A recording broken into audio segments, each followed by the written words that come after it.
Oh, what's up, Philadelphia sports fans? Welcome to the War Room. We are War Room Philly. I am Anthony Pinto. Thanks for stopping in here. Just sitting here waiting for the 2:30 press conference. It's 2:45. Just sitting here waiting. But I figured, you know what? While we're waiting, let's do an intro. Let's lay out the formula for today's show, and maybe we'll get into it a little bit more, depending on how much time we have here. That being said, the formula for the show today is supposed to be, let's talk some Eagles, let's react to the last thing we saw, which for us is the playoff loss and the collapse. We'll do that. Look, more news just broke about the Carter Hart situation. It looks like he's getting called in for questioning or whatever it is for police. We'll get into that. Obviously, that's a situation that's like we're gonna digest respectfully, given the fact that there is a victim in this. So it's not Flyers fans, for the record. Like it's the female victim. So let's keep that in mind. What up, Parker? I see you in chat. How you doing? But yeah, this is, it's a 4-for-4 show because we got a little bit of everything. Rhys Hoskins signed last night with the Brewers, 2-year deal. He's going to remain in the National League. We can remember maybe some of the best Rhys Hoskins memories, which, of course, it's the bat spike. It's like asking what the best Nick Foles memory is. Like, with Rhys Hoskins, it's the bat spike. But there's many for Rhys, and I guess it's not as undisputed as a Super Bowl. Again, this is, it's going to be a little bit of a 4-for-4 show. I saw Joe Hunter in chat. I see you. Now it's just going to be digesting, right? And again, we'll get into... Oh, and of course, Joel Embiid dropped 70, so we can also talk... We'll talk about a little bit of that. We'll talk a little bit of this, and a little bit of everything. But yeah, I don't have a stream schedule. We stream usually nights, Parker, Bella, whatever you'd rather be called, Bella, I guess. Usually nights, usually later on than now. But it's kind of whenever. We got a free-flowing schedule. But all right, let's get into it. So the last thing we saw from the Eagles was a collapse of monumental proportions, from 10-1 to getting bounced in the first round of the playoffs. And there's no words for that. There's absolutely no words. There's no excuse. People have to pay. What has paid, or who has paid? It is Sean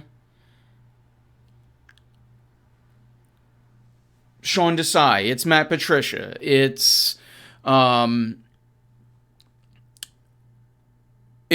Johnson. Nick Sirianni's still here. We know they're looking for a new offensive coordinator. We know we're looking for a new defensive coordinator. I will repeat the same thing I've been repeating since the Eagles were 10-1. Because even in 10-1, we saw that this offense never had its mojo this season. And during the season, I said we need Nick Sirianni to take over play calling and take responsibility for his offense.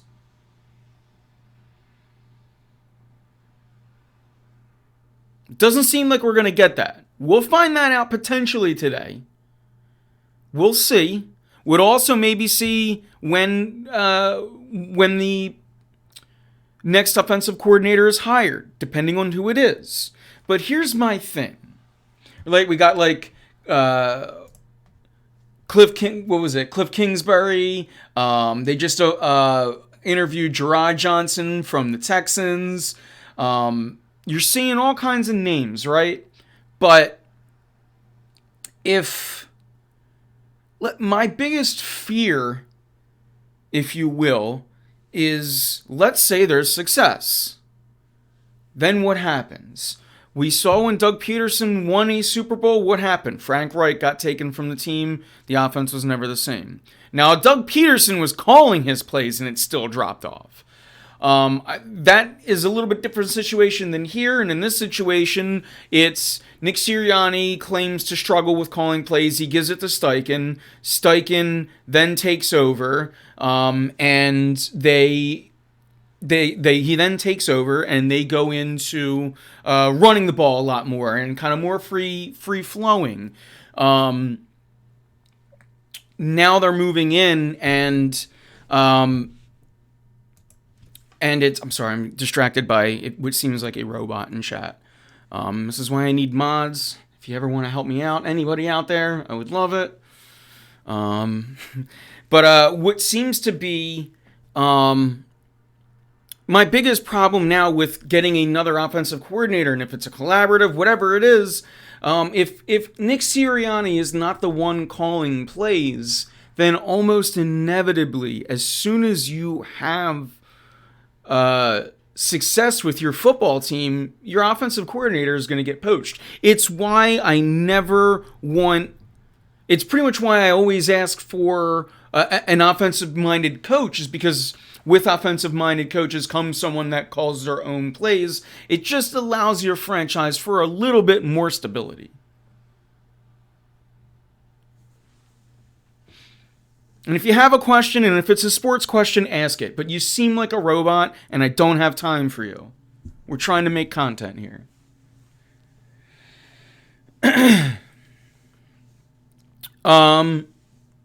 But yeah, getting back to it, we'll just kind of talk Eagles until this press conference is apparently it's going to start a half hour late, and I just couldn't sit here all day.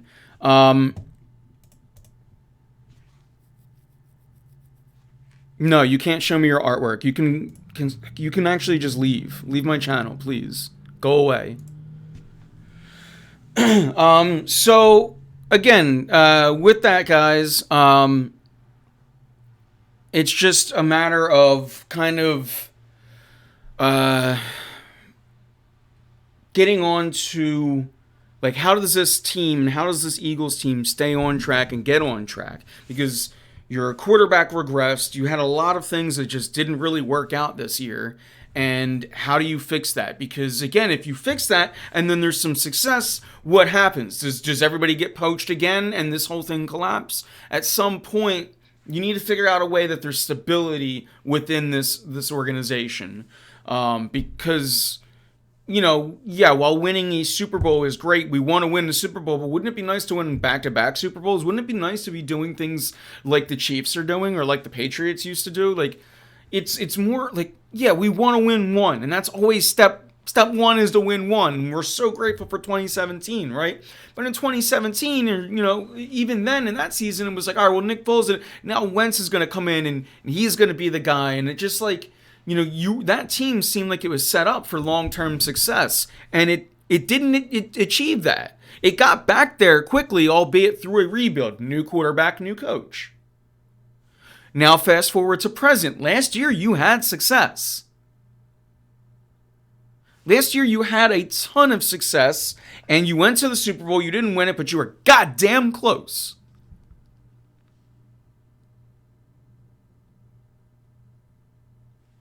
And what happened? Once again, your offensive coordinator gets poached. Your defensive coordinator gets poached.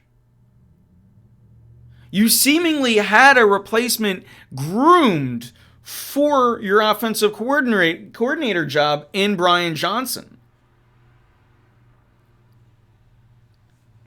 That failed horrendously. To put it lightly, that failed horrendously.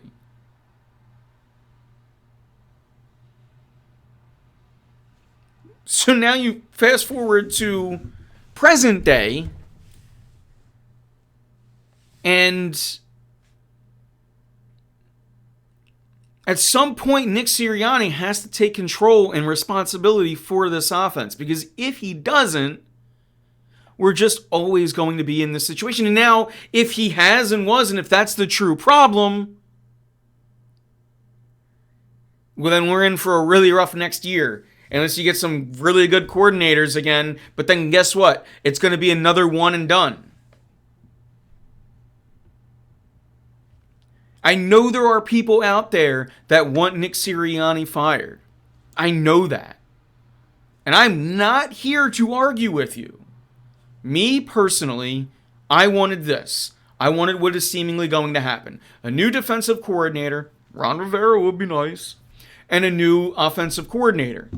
Eric Bieniemy would be nice. It'd be weird, but it'd be nice to get both of those guys from the Commanders. And there are plenty of other names as well.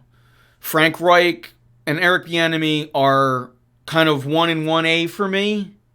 And I say this because, in particular, Frank Reich failed twice as a head coach, right? If this is simply a matter of we believe in Nick Sirianni's offense, he just needs a better play caller, I think Frank Reich could be that guy. And I think Frank Reich and Nick Sirianni kind of know each other's ideas free-flowingly.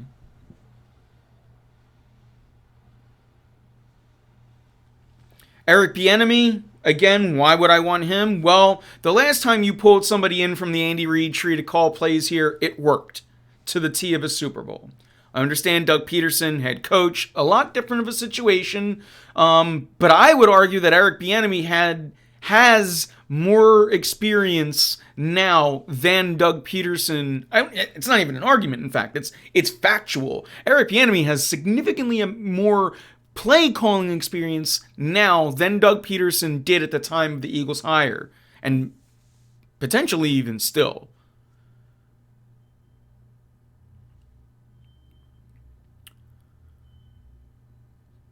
So it just comes down to we'll see today, right? We were supposed to be seeing currently. Good thing I don't have much going on. We were supposed to be seeing, had been seen and seeing. Ooh, that was noisy. Let me get a little swig here.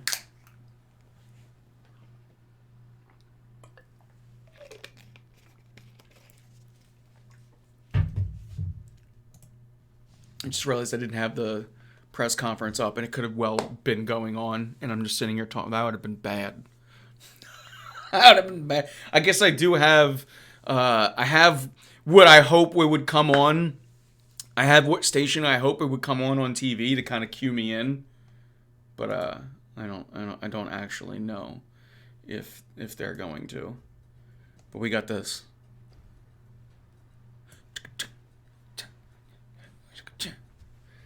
That's what we got. But okay. Just getting back to it. We can even go to this monitor because I can look at both of us. I just...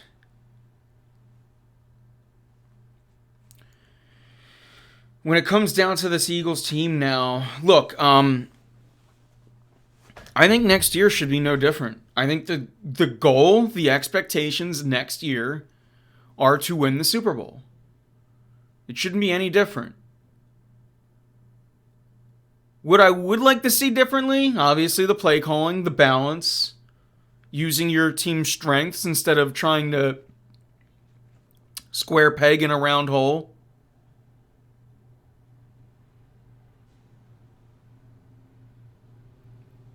We'll have to figure out what's, going on with the A.J. Brown situation, if he's coming back. I tend to think he won't be back, which would be a damn shame.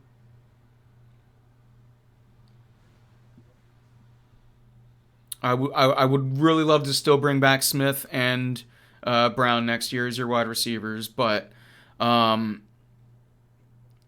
I mean, as far as your defensive backfield is going to need to be reworked. Your defensive line, in theory, should still be good. I don't understand why 2 seasons ago they were putting up numbers at a record pace, and then this last season they could not do anything. They couldn't even stop the run as the year went down. Jordan, here we go. Let's get this up.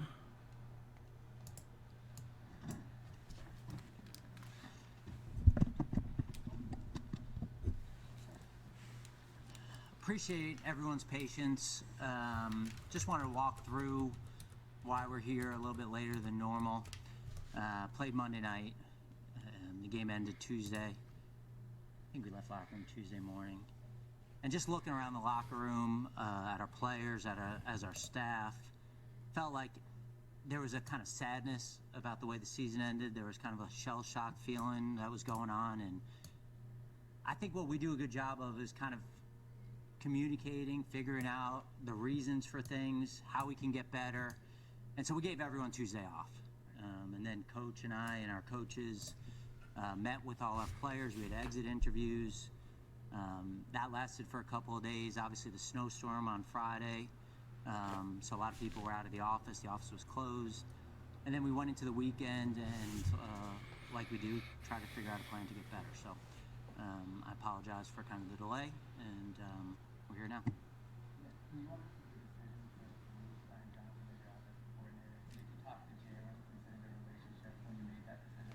Sure. Yeah. We evaluated our season at the end of the year. Obviously, are going to be in constant evaluation of this. We did what we thought was best at that time, and I can't say enough good things about Brian though. He's a great football coach, and he's going to have another opportunity to lead an offense, and I will miss him.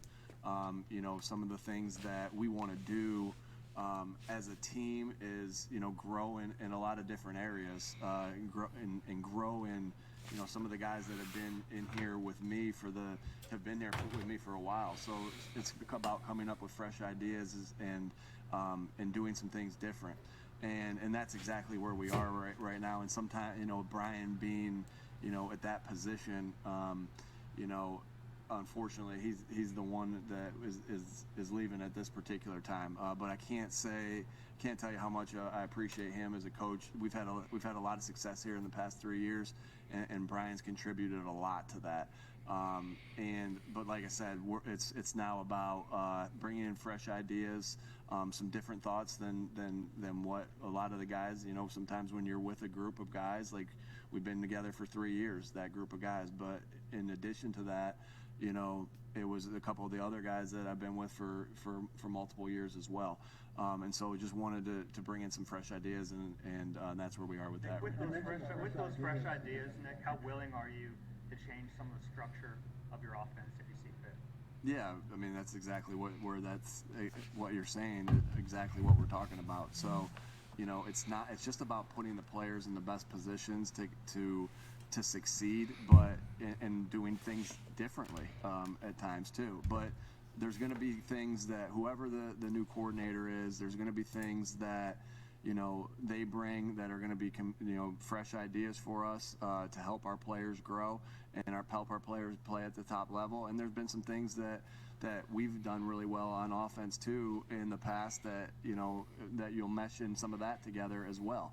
I think with some of the success that we've had these last 3 years and the things that our guys do well, and so I'm excited about that. The new ideas meshing with some of the old ideas. We'll see how that continues to go as we go through our off-season process and where we land with that. But yeah, I mean, obviously, when you get to me, we got a little bit stale on offense by the end. At the end of the year. By the end, these ideas and this by the beginning, person coming in is meant to take away the staleness and add the value of what they're adding to the offense. Just for clarification, though, it'll be your scheme and you'll have final authority on what is run. Yeah, it's our scheme. It will be our scheme of what we're doing. And so again, I don't know exactly. See, that's not what that'll good. look like That's yet. not good. We're bringing in a guy to At- bring in new ideas. This Do is the this things is that where he's done in the past. people who want Nick Sirianni fired use that clip. To get that right person. But it'd be crazy not to add some of the things that we've done in the past here as well. I don't know if it's going to be 95% this, 90. We're not there yet, right? We're working on getting the best guy in here for the job, and a guy who has a vision, a guy who's going to call the plays, a guy who's going to be able to coach the quarterback in the same sense there. So it's just about getting the right guy, and then we'll decide where that goes. But I'm hiring him to do a job and to be in charge of the offense. Nick, when you look on the defensive side of the ball, what are you looking for in your new defensive coordinator? Are you looking for somebody potentially to be more aggressive, or are you still married to, like, let's say, the Big Fangio type scheme that you have? Yeah, we're looking for the guy who's best fits who is the best person for the job, right? And that can be, there's many different systems that work. There's many different systems that work well. And we're looking for the guy who's going to be best for the job, that can utilize the skills that our players have, so they can play at their highest level. And so a lot of good candidates there as well, and that's what we're going through right now, as we speak. Nick, the offensive coordinator is going to be in charge of the offense, and the defensive coordinator is going to be in charge of the defense. What is your role there? The head coach of the football team. What does that entail? How does it change? Yeah, I guess it'd be this very similar to what's going on right now. Does that mean I'll sit more into defensive meetings at times? Maybe, right? Instead of always being in an offensive meeting, maybe I go to a defensive meeting here and there. But my job is to be the head coach of the team, not the head coach of the offense, not the head coach of the defense, not the head coach of the special teams, but be the head coach of the football team. And so that's building the culture. That's making sure the culture's, working, with our 5 core values, are taking every day at a time. Like, we're not coming up with new core values. We may shuffle where the things are that are important and the most important. But that's diving into that, building the culture, having a relationship with the guys on the football team, because I know when I have that connection with the guys on the football team, that's when things are, that's when the culture is working and working at high level, and then that's where our connection with the players and then their connection with each other works well too. Let me answer a question. Let me take one. Howie, just from a personnel standpoint on defense, where are you as far as how far from being able to field the kind of defense you guys want to field? Yeah, I think, Ruben, when I think about the contributions I can make to help this team, I know that when I'm doing my best and I have my best seasons, this team has a chance to have its best seasons. And so, I hold myself to a very high standard.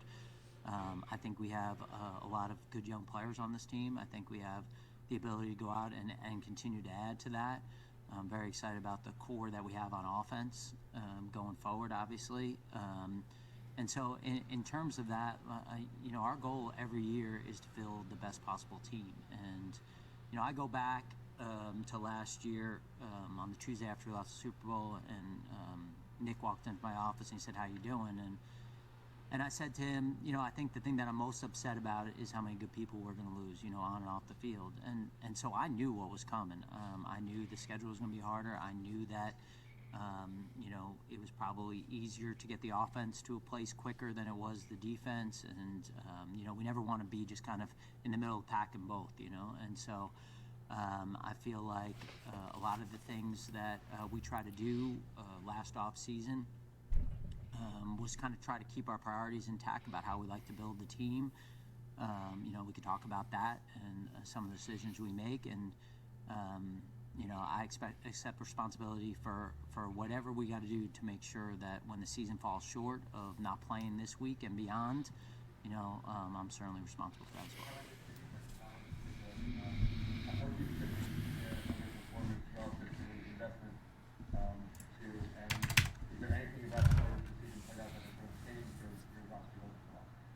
Yeah, I think you don't want. I feel like we've had a long history of success here, building the team a certain way, and I think maybe there's some preconceived notions that we're just at the linebacker position, that we don't care who we play at linebacker. And again, our 2 Super Bowl teams over the last 6 years, the linebacker play was good, from those guys. And I think, if anything, it's my belief in the players that we have, the young players that we have. I have a lot of belief, and I know Coach does as well, in Kobe Dean, and so I believe in the player, I believe in the person. We lost 2 linebackers at that spot, 2 good players from our Super Bowl team. And we had Kobe wait in the wings. We drafted him for that role. Obviously, it didn't work out perfectly for him this year. That doesn't change the belief we have in the player. And then, we felt like we'd have the ability to get an off-ball linebacker, a will linebacker who can run and hit. And honestly, when you watch the tape, Zach Cunningham had a good year. He really did, and he had a mentality that we liked from that position. Of course, we missed some of the guys that left as free agents. Missed some of the guys on and off the field that we had strong relationships with. Howie, what was your involvement in the process that led to Sean deciding? Coach comes to me and tells me kind of what he's thinking. No different than when he decided to give Shane the play calling duty, and he said, "Hey, this is what I'm going to do." I trust him with the coaching staff. That's his responsibility, just like he trusts me with my front office staff. And that's how we're structured here. That's how the relationship works. And I always want to be a supporter for him and a resource. So if he needs me to do something, if he asks me a question, if he asks me an opinion, in a situation like this, he had made up his mind. He had made a decision, and I'm going to support him. If you go back and do that again, would you do it the same way? Like, would you replace Sean with Matt again?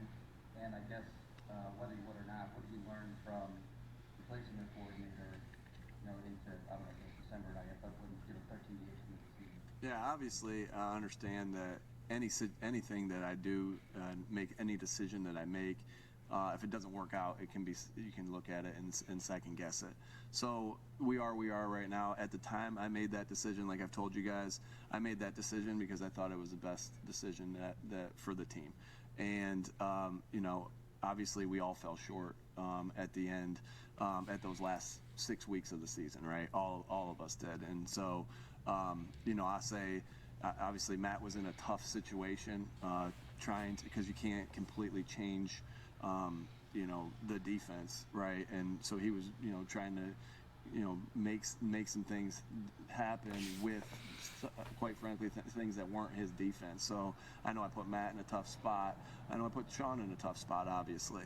But at the time that I did that, I did it because I thought it was the best decision for the football team. And there's a lot of decisions I have to make like that, whether I go for it on 4th down in certain situations, what our philosophy is in a 4-minute drive at the end of a game. And trust me, every time we do something like that and it doesn't work, I think to myself, what was the best thing? And I can only come back to that answer to you right now, is that, and forevermore, that at the time when I did it because I thought it was the best thing for the defense and best thing for the team. Last year you talked about the vision that you had for the defense, things that you were convicted in, philosophically. I guess, has that shifted as you start this year? No, I mean, you're always growing as a coach, right? So there's some things that, year in, year out, players that you have, different scenarios you go through, can lead to where your visions are and your philosophies are. But, those things are in constant they're evolving at all times. And so are there things that I still believe in, even going through a difficult stretch here like we did? Of course, right? And the offense, defense, special teams, how to build, how to lead the team. There's a ton of those things, but I don't think there's any growth unless you look at some things and be critical on yourself and say, okay, well, this was my philosophy here, or this was a belief here, and this didn't work out. And sometimes the answer, you look at those things, and sometimes the answer is, no, I still believe in this, and sometimes the answer is, maybe I need to make a adjustment here with that. And so that's the process of just going through it and getting and trying to get better. And so, of course, there's things that I'll be adjusting, but there's still things that there's probably more. You don't just take just a 6-week stretch and say, boom, I'm scratching this entire philosophy. You know, you look at it as a whole. You ask yourself. God, you this let is yourself get boring. one of the bad stuff. This that is you so do, fucking and boring. say, do I need to, to make? I'm about to fall adjustments? asleep on And stream. the answer is yes a lot of times, and then the answer is no. This is the way it needs to be, and we This just is gotta so do better, fucking coach boring. better, or whatever it is. With the staleness of the offense, what are the things that you're finding yourself open to changing, and you maintain a lot of your staff to do? What do you expect? Like, these questions suck. What is he going to say to, oh, well, we're going to actually start running the ball? Like, this is going to be bullshit just because these questions are bullshit. These are just such dumb, like, what do you think they're going to say? Ask a question, they'll fucking answer. I think every conversation that we're having is about how we can move forward together. And I think the important thing for us to look at is before the stretch, which was a difficult stretch. Not diminishing the 1-6 stretch at the end. We were 26-5 over the last 31 games. I mean, that's 4 times the amount of games that we played over this stretch. That is hard to do in the National Football League. That is hard to find a head coach in this league who has that record of success. I think we were 33-11 up until that point with Nick. We made the playoffs 3 straight years again. Not okay finishing 1-6, so I'm not sitting up here saying that, but it is hard to find somebody who can do those sort of things. And I think as we go forward, doing this together in a way that continues to get the best possible people we can on and off the field. For me, that's my job to try to make sure that we have that on the field, and my group is as strong as we possibly can get, and I know Nick's committed to that in his group. When you look at the decision to move on from Brian Johnson, how much of a factor was Jalen? I mean, not necessarily like if you consulted him, like just as far as making the change and the new offensive coordinator, like how much of a factor is he as far as all that? Yeah, like I said, like obviously, everything we're doing is trying to get our players to perform better and to continue to grow. So the new coordinator, if I'm answering your question right here, the new coordinator is obviously going to be heavily involved in not only he's bringing in a scheme to be able to run, to be able to for us to function in. And that scheme has to be something that our players can function and our quarterback is going to be excel at. And so I'm looking forward to the whoever that is. This was supposed to be your scheme, dude. This was supposed to be your scheme. Comfort with Jalen and whoever is this new coordinator. And so obviously just like I talked to Howie about it, just like I talked to Kevin Patul about it, I'll talk to Jalen about that as well. And some of the things, you're in constant communication with your players, especially your quarterback. Like, ask Howie Roseman that. If Nick Sirianni isn't calling plays, then what did you hire him for, and why does he still have a job? Keep him in the loop. Ask him that. Because that he's our guy, and it's really important that those two guys are going to work hand in hand to make sure that we're getting back to where we need to be. If I could follow up just really quickly, did you have to consult with Jalen about your decision to let Brian go? Yeah, obviously we talk about everything, and we communicate on everything. Won't get into specific discussions on what we talk about, but yeah, we discuss everything. What was his reaction to Brian getting? Obviously, they have a relationship. I mean, you'll have to ask Jalen when you get an opportunity to talk to him. But anytime you have to let people go, we all hurt when we let people go. Every one of us, right? This is the worst part of the job, having to let people go. It doesn't just affect the person you let go. It affects the families, and it affects there's a friendship there, like that we have worked together every day for the past 3 years, and we've spent way more time with each other than we have with our families or our loved ones, and you grow close and you grow close bonds. And so I don't even want to get into what everyone's gonna be hurting from this, right? Not just the guy that got let go, but the friendships that they're not over, but you're not going to see that person every day like you have in the past. And so that's that's the most difficult part of this business. I feel like if I can explain that on the human side of this thing, like that's the most difficult part of this business is saying goodbye to friends, you know, and I can't. It's the worst part, and I really can't explain to you how shitty it feels when you have to do those things, and everybody feels it, right? The coach to coach, player to coach, and so, like I said, Brian did so many good things, and like how he was talking about the games that we've won, the success that we've had. Brian's a big part of that, and we're all sad for what's went down and what's going on right now. What needs to be done? What needs to be done? It's atypical when you're small and speak. How would you characterize those end of season meetings from your perspective? And did you feel you had to sell your vision or sell yourself in those meetings? You know, obviously we have those meetings after every year, and we talk about, you know, the progression of the team, where we're going, what we did well, things we didn't do well, and you know that was kind of business as usual right there. It was a little obviously at the end of the game, right, on Monday night. You get back late on Tuesday. Howie explained all that. We have player meetings, right? It takes me about 2 to 3 days to get through every player. Then you're trying to get through every coach.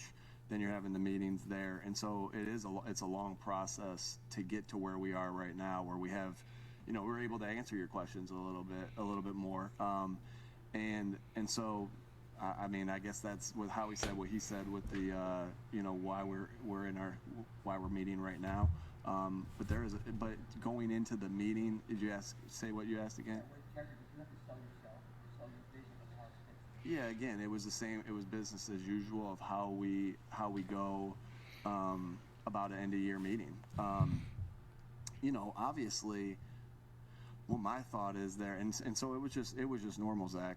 It wasn't anything different than it's been the last 3 years. Now, in my mind, you better believe I'm thinking, how do I reprove myself, right? I was a young coach that Mr. Laurie and Howie and this organization trusted to give the job to. I had to prove myself that, you know, this guy can lead, you know, the organization like they asked me to, and I had to prove myself from then. And I think that, you know, you asked me that question, like, did I have to sell my vision? No, because again, it was business as usual. But you better believe that I'm thinking after that 1-6 finish, after starting the way we started and doing the things that we've done in the past, that I'm thinking I'm going to prove them right again.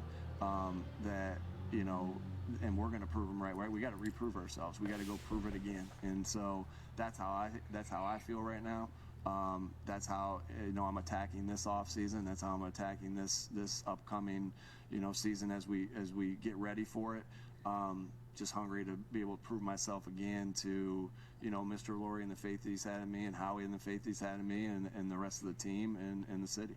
Can I just say something? I just want to say something because I think it's important, Tim, something you said made me think about this, to think about these exit meetings and what the purposes of them are. And the purpose of them is, like everything we do, we're trying to accumulate information. You know, for us to make good decisions, we're trying to accumulate information. But at the end of the day, the decisions are made by us. You know, we understand that everyone has different opinions and perspectives, but we're going to make those decisions. So I say that just in relation to, you know, you asked kind of what Jalen, and that's not fair also to Jalen. You know, he's 25 years old, you know, like Jalen is continuing to grow and get better, and what we see at 25 is going to be a bit different than 26. I'm just using Jalen as an example here. And so I think for us, it's also important to understand, like, we accept responsibility. Whatever the product is, at the end of the day, that's on me, that's on coach, and we accept that. So we don't ask the players to make these decisions. We don't ask the other people who work for us to make these decisions. We try to get information, and we try to make the best decisions we possibly can so that the confetti can fall on our head again and we can be world champs again, because that's the only agenda. But in terms of improving Jalen, what needs to be done, Vic and Howie, and for Jalen himself to get him back playing like he was in 2020? Yeah, you know, obviously we're all going to have things that we need to work on, and Jalen is no different than any. We all are going to have a look. We're going to all look at the things that from the season and say, well, we need to work on this or we need to work on that. without getting into the specifics of that, 'cause like I said, you guys are going to. He needs to turn the ball over less. We know. The one thing I do know about Jalen is, when Jalen didn't just become washed, like, despite what some of the internet thinks. He busts his ass to do that. I think you saw I think that there was a lot of questions after that first year about some things about could he be the passer or whatever the questions were, and he came out and put together an MVP type season the following year. I just realized my mic the levels might have been a little whack. All those different things, he just continues to grow. And I said it last year a bunch. I don't know if we know what this guy's ceiling is, because he's going to work and do everything he needs to do to get better. And for 11 weeks this year, right? For 11 weeks this year, he was on top of the MVP talk, right? And you guys asked about that, and then he was on top of the MVP talk of where he was through 11 weeks, and we all had a bad stretch through the last portion of it. In fact, there were games even though we were in a bad stretch as a team, I thought Jalen was playing really good football. So but I get it. Me as the head coach, Jalen as the quarterback, we're going to draw the most scrutiny and the most attention and eyes, and we understand that in the seats that we sit in. But I know that the things that Jalen needs to work on, and the things that we'll sit down together and talk about. I have no doubt in my mind that he's going to bust his ass to do that, because that's who he is. That's who he's been since the day he's got here.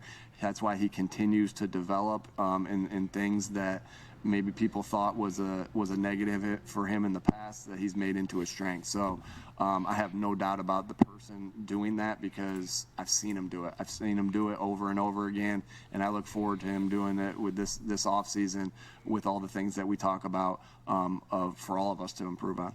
Howie, when you look at this, what happened this past year, and especially with a lot of noise that were talking about Nick and possibly potential replacement from the outside, what gave you the confidence to bring him back for another season and to lead this team? Because I've seen it been done.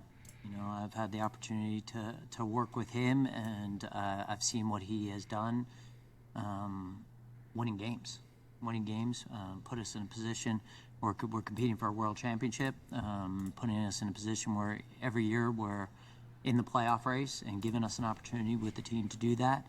Those things are hard to find. I don't know the stat off my head, but I'm sure there's not more than a handful of teams who've made the playoffs the last 3 years. And it takes all of us. We had a tough stretch. If you go back to when we walked off the field after the Buffalo game and we were 10-1, which, I've talked about that time machine. I would take a time machine to do that. That would be a beautiful thing, but we can't. I think there would be a lot different narrative being told, and we can't lose sight of the big picture. We have a lot of good people on this football team. We got a lot of good players. We got a lot of good coaches. We got a lot of good people in this building. I look around this building, I couldn't be more proud of the people. That doesn't mean we can't fight through adversity. That doesn't mean we can't overcome this and take this back to the level and beyond that we were at last year. It's not going to take a snap of the fingers. We got to work hard. We got to do whatever we can to have the right people, bring in the right people to do that. But we have a lot of those pieces in place. This cupboard isn't even close to bare. Just came out just now and said that Vic Fangio and the Dolphins parted ways, and that specifically the Eagles will be. It's just like what happened when you had to do a press conference at one time. It's like just fire trade. What was it? It was the fire trade. Oh, it wasn't. Yeah. It said specifically he will be the top target for the Eagles. I'm just curious if you can comment on that. We got a lot of good targets that we're working through. And there are a lot of guys that have done really well in their interview process. He looks happy. He looks happy that he just found out Vic Fangio got fired. Look at his toe. Look at the toe. He's gritting his lips. Oh, Vic Fangio to the Eagles. That's it. It's done. Look at his face. You're still working. Look at his fucking face. I hate this for them because placing coordinator. He's got a shit-eating grin. Vic Fangio to the Eagles. It's done. Families are up in the air in the sense of Vic Fangio to the Eagles. Where we make a decision on maybe some of the quality controls or some of the position coaches. I know I believe in the guys upstairs. But also there has to be an ability for some of the coordinators to bring in maybe one or two of their guys or more. And so that's still an evaluation process. That's something that might not get sorted out until the coordinator's hired, until that coordinator gets to meet with some of the guys, make sure they can work together. And so that's still a process that we're going through. Nick, over the years, you've been pretty consistent. You've been pretty consistent with us talking about the offense, whether it's, if Shane's here, it's your offense, calling the plays, Brian, it's your offense. From that's changed, that evolution, any encouragement come from outside, or is that something just coming from you? Again, I just think that right now we just need to bring some ideas in from the outside. Wow, right? Fangio to the Eagles is done. It's done. With new ideas, it's not part of this family of coaches. I think that's an important thing. Or even if it is a family of the coaches that has been somewhere else, and then it could be any of that. And so that's important. That's important, and because that's important that you're making sure you always evolve, right?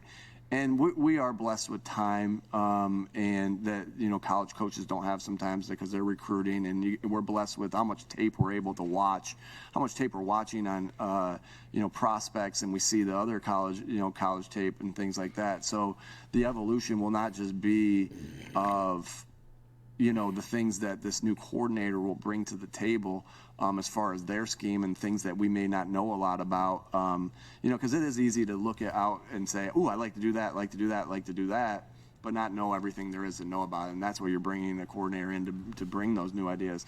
But then we're going to have this time over this next 6 months or 5 months or whatever it is to also study some own ideas ourselves. We'll go to a college. We'll bring somebody in here to make sure we're studying things that we want to learn more about, whether that's something we just want to learn more about, whether that's something that we were deficient in. Vic Fangio expected to become Eagles defensive coordinator after mutual agreement to part ways with the Dolphins. It's happening, chat. I'm getting this as this live. This is live. Philadelphia Eagles. Get out of here. Get out of here. Coordinator's offense or or whoever, Kevin, Tulos, this will be our offense, and really look forward to really evolving the offense and some things that I believe Vic Fangio. Got stale. I mean, there's only one way to play defense, and it's this stupid way. Positive in a lot of different things. Yo, but obviously, coach is gonna be gone next year if they don't win a Super Bowl. That got stale, and looking forward to. I really see the beauty of what can happen with bringing in this new coordinator and where our offense. Look at his face! He can't hold it. It's Vic Fangio. You piece of shit. You fucking piece of shit. Tell us. I'm sorry. I was saying, why did the offense get so stale? These two-timing pieces of shit. We all have a hand in it. And I'll take in anything that happens on that field will always start with me. I don't care if that's offense, defense, or special teams. And so I'll be on the front of that where the staleness came from. There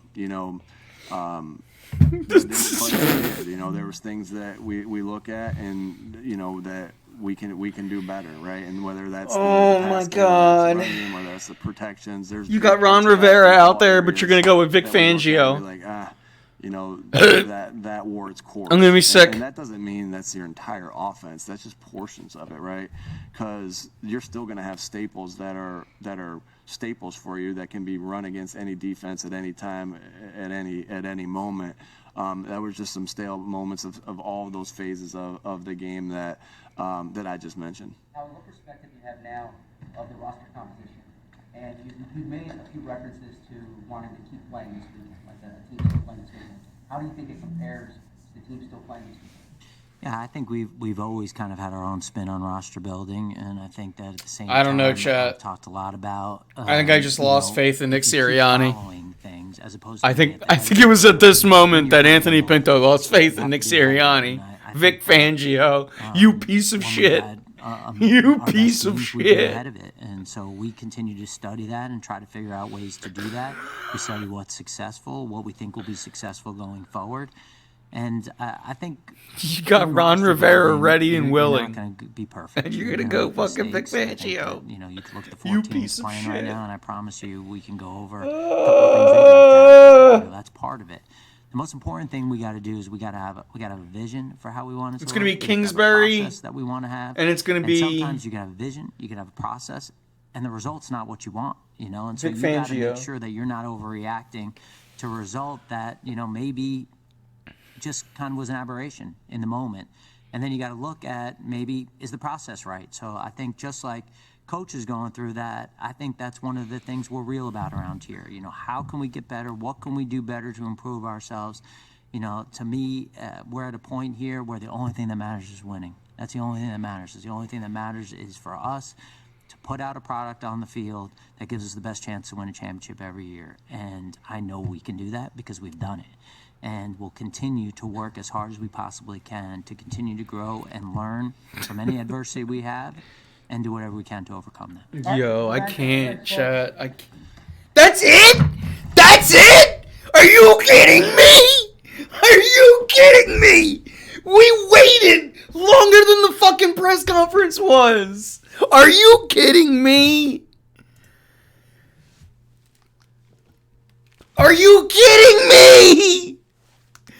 Oh my god, we waited about 36 minutes and we got about 30 minutes of friggin' content. Are you kidding me?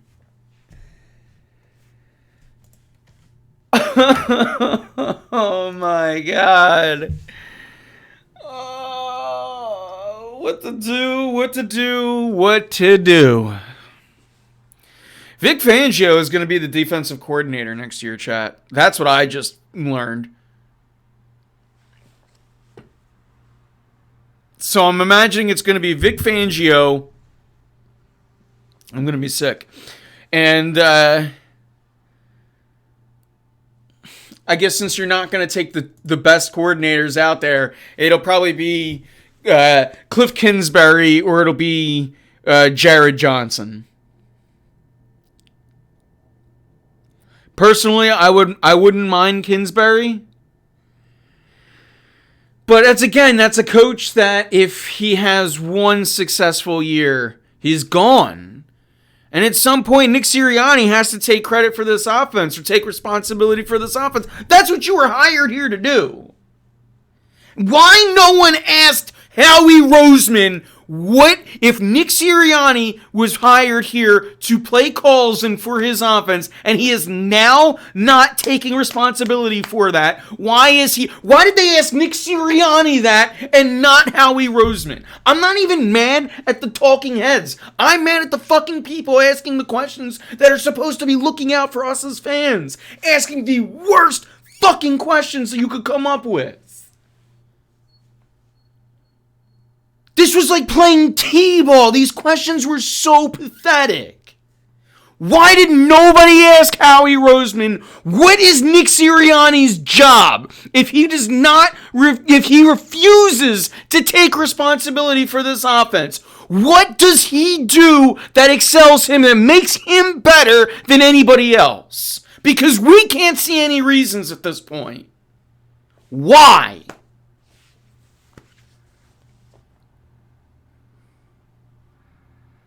This is coming from... I didn't want Nick Sirianni fired, and now I do.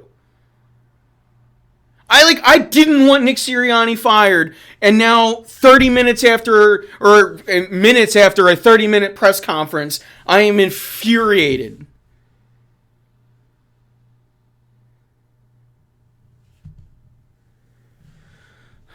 I need to go for a walk. I need the medical.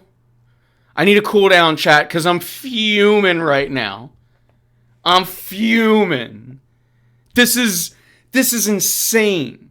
You have Ron Rivera ready and willing to coach your defense, and you're going to go back to the well for the third fucking coordinator of a Vic Fangio defense. Now you're just going to get the one, the only Vic Fangio.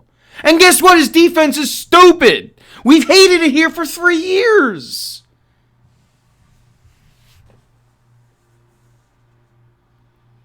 They asked Nick Sirianni that. What do you do as a head coach? But that's not... Ask Howie Roseman that. I want to hear why Howie Roseman didn't fire Nick Sirianni. Because at this point, I can't figure it out. Me, the person that last week was giving him the benefit of the doubt. Me, the person that 2 hours ago was like, no, I want Nick Sirianni back. If he's bringing in somebody to collaborate, he refuses to take responsibility or credit for this offense. I'm sorry. I love Sirianni, but if he's not, he was brought in to be an offensive coach. And if he's not doing that, then someone fucking tell me what he is doing. Because all I see is a team that had Super Bowl talent, 10-1, collapse. Explain it to me like I'm 8. I'm sorry, explain it to me like I'm 5.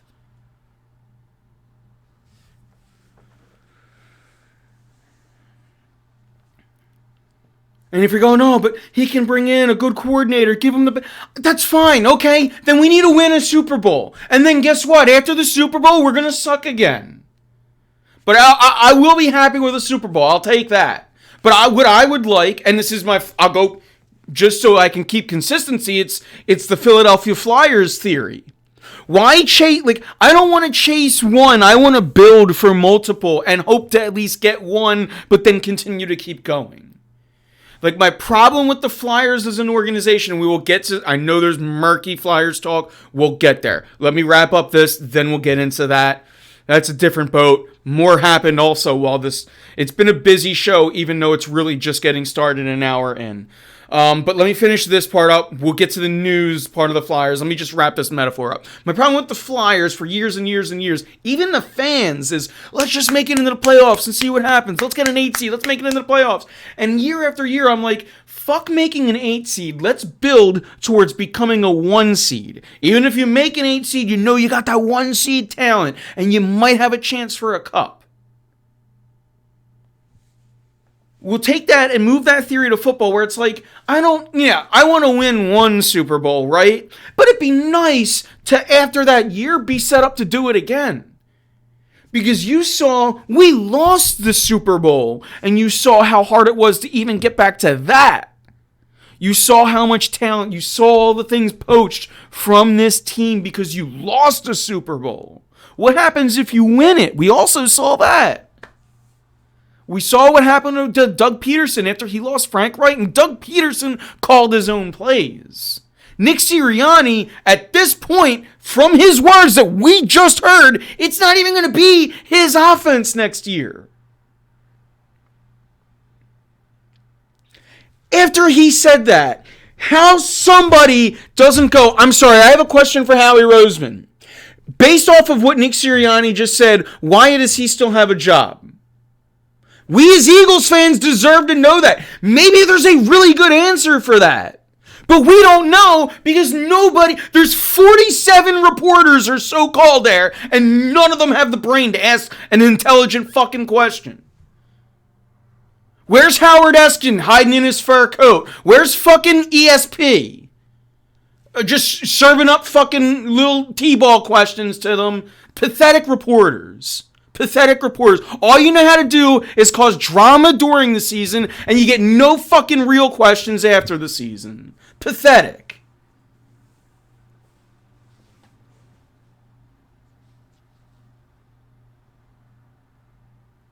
Pathetic.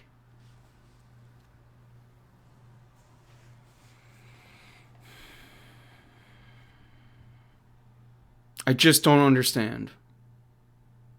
You got 47 reporters in that room, and not one of them asked. I sat there and wasted a half hour of my life.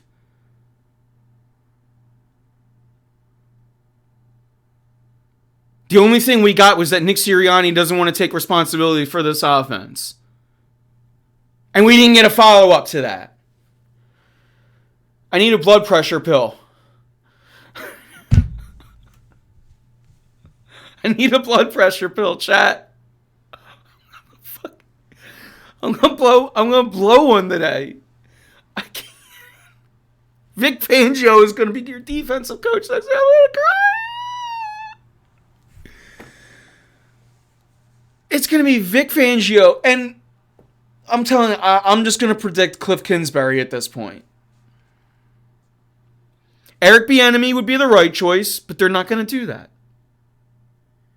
Eskin's a piece of shit. I hate Howard Eskin. I'm actually mad I dropped his name on I actually dropped my least two favorite reporters for the you heard Jeff McClain try to ask some, but like he's the one that asked Nick Sirianni, but why didn't he have the follow-up?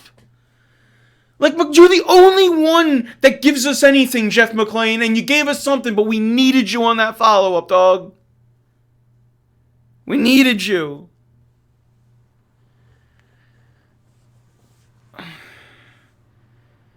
You guys saw the shit-eating grin when they mentioned the report about Vic Fangio. So that's done.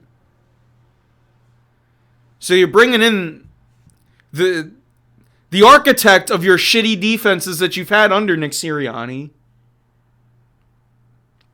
All I can ask for, look, real talk. If it's Vic Fangio, all I can ask for is that you get some semblance of that offensive line that Jonathan Gannon ran. Because it's the same talent. I don't know that Fletcher Cox is back next year. Jordan Davis is going to have to shape up. We obviously saw why he dropped a little bit. The conditioning is a factor. He admitted it as much that he fell off the second half of this year. Brandon Graham, in fact, admitted it as much with Howard Eskin on 94 on the Players show. He didn't say names, but he mentioned that players, it's one thing to come in shape, but it's harder to stay in shape during the football season. And, you start getting fed, you get a little comfortable. Who does that sound like? It sounds like Jordan Davis, unfortunately.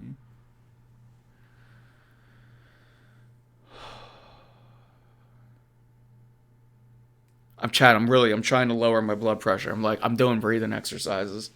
This team's got me worked up on a day that was so boring, and yet I'm still blowing a fuse somehow. And it's not like me anymore. I've calmed down in my old age. I already burned through my drink. What's this? I got some leftover Wendy's. Shout out to the number 10 Asiago. I guess we're going to go with some shitty old Coke for the rest of the show. Oh, it's bad. It's not so bad. That's from 2 hours ago, Chad. It's mostly water. Which is what I really need right now. All right.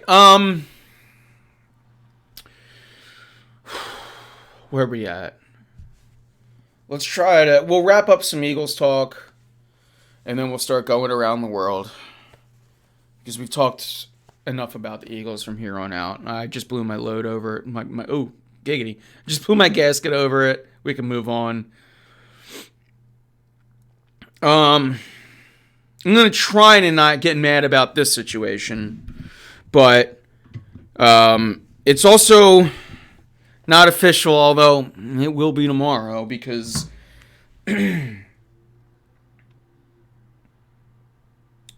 pulling something up on my phone, I'm not just looking through my phone. I hate using my phone during the show, but sometimes that's where it is. So this is as of 3:31 from Frank Saravelli, who is like the Adrian Wojnarowski or the Adam Schefter of the NHL. London police says it will hold a press conference on Monday, February 5th to share the details of the 2018 World Junior Team investigation. We also know that 5 members of the 2018 World Hockey Team have been told to surrender to London, Ontario police to face sexual assault charges. That is, of course, of today as well. We also know that 5 NHL players, 4 NHL players and 1 Swiss player from that same 2018 World Juniors team have all asked to leave their teams for personal reasons, and their teams all essentially gave the same answer that the Flyers did.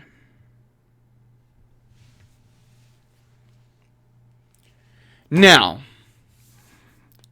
I am not here to accuse Carter Hart of rape, but it's clear to me that he is being accused of it. If he's guilty, I hope he fucking burns. End of story. That's really all I have to say on the Carter Hart situation. It's an extremely serious situation, and Flyers fans, we are not the victim. Let's remember that. So, as far as Carter Hart goes, he's just not going to be mentioned from here on out. He's not a member of this show. He's not a member of this community. If he's proven innocent, we'll see. But usually when it comes to things like this, simply paying off a victim isn't enough. And, yeah, that's as much as I'm going to say to it. So, moving in, trying to move this now from an extremely serious topic into hockey. We'll try to do that, right? Let's remember that this show is here for an escape. We've just had to deal with the Eagles. This is an extremely serious situation. Let's move it on, though. Carter Hart, from here on out, in my opinion, will not be a factor for this Philadelphia Flyers team. So let's start with your goaltending. Ersson has shown a lot of promise this season. I've seen in chat, I've seen on Facebook, I've seen in the streets that there's been a little bit of people wanting to brew a goalie controversy anyway. Ersson has been playing he's arguably been the better goalie this year. Now, he is younger than Carter Hart. He's very much a young prospect as well. In comes Cal Peterson, who now you're going to have to start seeing more of him because you're going to have to bridge the gap. You can't just go tell Peterson, or you can't just go tell Ersson, hey, you're gonna go play the rest of the games, bruh. Like, because he's a young goalie and he just doesn't have his legs under him that quite yet. So what does this mean for this, in particular, this Philadelphia Flyers team? I don't quite know yet. The good thing is, with the NBA, you got the trade deadline coming up, I think February 8th, give or take. With the NHL, I think it's March 23rd. Let me Google it.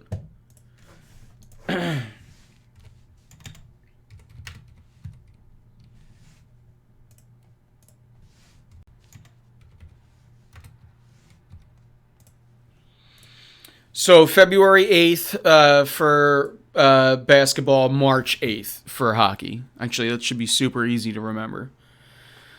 So the Flyers got, an extra month over the Sixers to kind of figure this out. And what I mean for the Flyers more in particular is they can kind of wait around and see whether or not there's still going to be buyers or sellers. Just straight up losing Carter Hart due to circumstances is certainly a step back for the franchise. And in particular, this year alone, it could mean the difference of potentially selling at the deadline over buying. I tend to think that they'll probably just stay put, which is probably the best move at this point, with all things considered. But it's nice that they have the extra month because, again, the Sixers, they're pretty much scrambling at this point to figure it out. And Covington just goes down, so that's another piece that's not going to get traded. It puts Batum, it puts Morris more up on that in that market now. But yeah, as far as this Flyers team goes now, they're in an awkward position. They've lost 3 straight. It hasn't been they go from a 5-game winning streak to a 3-game losing streak, and that's where you needed to. You kind of want to like use those winning streaks to propel you into the standings, but if you go right off a losing streak, it's you've just won 2 games now. You're just +2, and it sucks. You can't trade somebody who like the Flyers tried to trade Carter Hart this offseason, and obviously the NHL knew of these circumstances.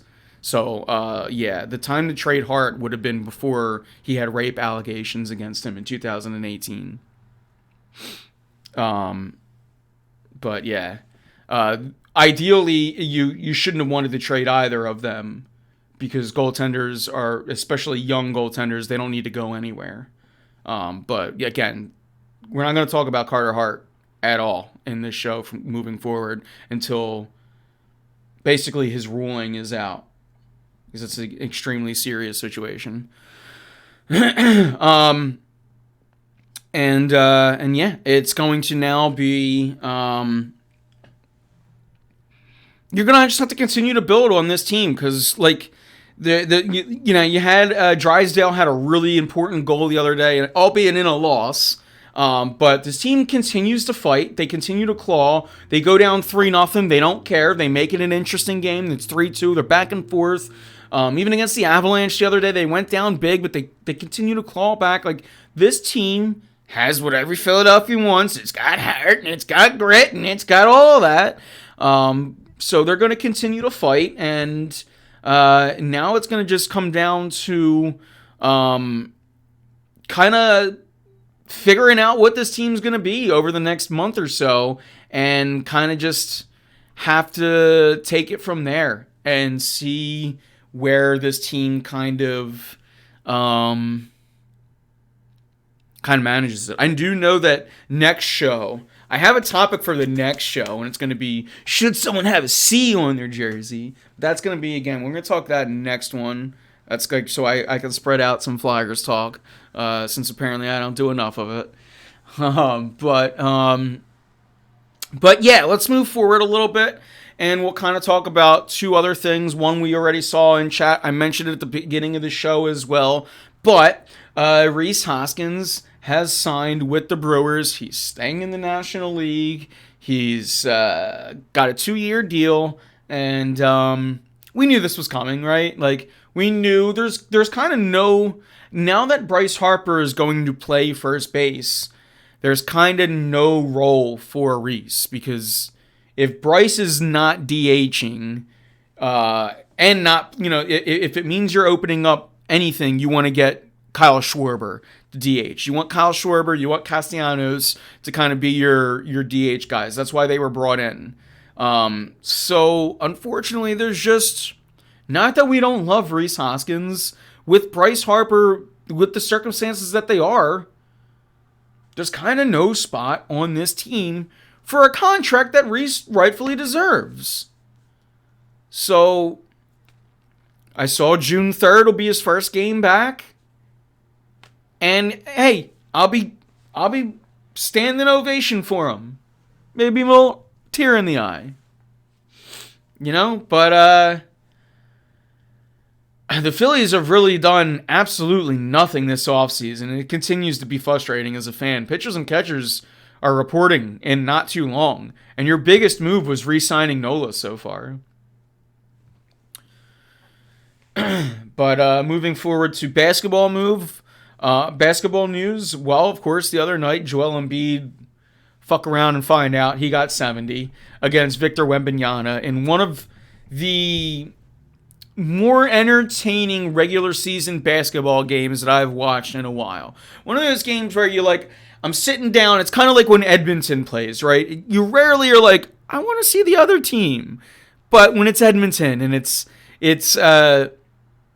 Draisaitl, it's Connor McDavid, like, you get excited for the other team every now and then because there's this talent. And, in particular for the Sixers and the Spurs, they're only going to play twice this year. So when you see, it's Victor and it's home and it's Embiid, Victor, and they both put up amazing numbers, it was fun to watch. It was truly a fun game to watch. And the Sixers were very thin, missing about 6 pieces on the bench, and Embiid said, I'm going to be all 6 of them tonight. I'm going to be all 6 of them. And speaking of Milwaukee and speaking of the NBA, our old pal Doc Rivers just found himself a job. Doc Rivers is going to be coaching Giannis Antetokounmpo and Damian Lillard. And for the first time in Doc Rivers' career, he is going to stop those two. I'm excited. I truly am. So again, it's been a really jam-packed week this week. It has been a jam-packed week.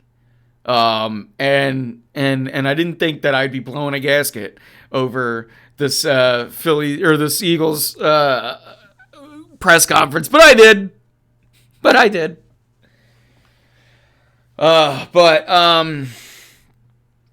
Yeah, I mean, with that, we got it all out. So I think at this point it is time to put a bow on this pretty little show. So I want to thank everyone for tuning in, both live and on demand. Shout out to the YouTube crowd. Make sure you hit subscribe. Make sure you follow us, facebook.com/warroomphilly. We got a Let's Go Detroit. That's fair. I want Detroit Ravens Super Bowl, and then I would like the Ravens to win because I like Lamar Jackson. I would just love for Lamar Jackson to shut certain fans up. I believe one of them is Joe Heston. He would be a Lamar hater. Shout out to Joe Heston if you're watching on the YouTubes. I would just love to see. Lamar get his because he deserves it. He's been disrespected. He's been talked down. Like, Lamar haters, the Hurts haters popped out just like Lamar's got them. Like, yeah. No, I can't do KC. I can't. I need something different. I'm not gonna root for the team that just beat me last year. Bleep that. You guys can do you if that's who you're rooting for. Murph, I know Murph said go Chiefs when I asked him that. That's all good. If you guys want to do that, if you guys want to root for the people that beat you, that's on you. I don't do that. So yeah, we'll keep an eye on them. We'll be talking over the next couple of weeks, and it's gonna be, it sucks. I hate watching football when the Eagles aren't in it. So I'm not even gonna act like I'm excited for it. It sucks. I don't care what I'm supposed to do as a host. It sucks. It sucks when my team's not in it. So, yeah, I think with that, chat, it is time to put a bow on this pretty little show. And with that, I am Anthony Pinto. Thank you guys all for tuning in, both live and on demand. Once again, facebook.com/warroomphilly. War Room Philly, absolutely everywhere. Join in the conversations. And YouTube crowd, hit that subscribe, hit that comment. I'll respond to the comments if there was something here you're like, you want to talk about. But, okay, on that note, chat, I am Anthony Pinto, and we are out of here.